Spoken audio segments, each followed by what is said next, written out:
নমস্কার বন্ধুরা, অনুজ বাংলা ক্লাসে সকলকে স্বাগত জানাই। জেটেট বেঙ্গলি পোর্শন হিসাবে পথের পাঁচালী চ্যাপ্টারটি আছে, তোমরা সকলেই জানো। তার লেখক হচ্ছেন বিভূতিভূষণ বন্দ্যোপাধ্যায়। পথের পাঁচালী পড়ার আগে লেখক বিভূতিভূষণ সম্পর্কে জানবো না তা কখনো হয়?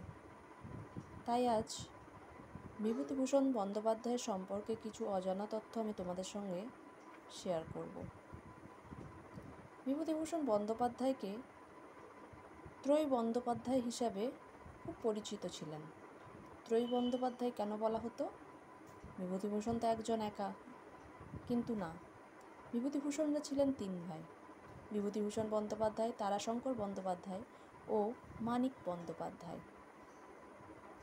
বিভূতিভূষণ বন্দ্যোপাধ্যায় এমন এক বাঙালি কবি যে মরণোত্তর পুরস্কার পেয়েছিলেন, রবীন্দ্র পুরস্কার, তার উপন্যাস ইছামতি দ্বারা।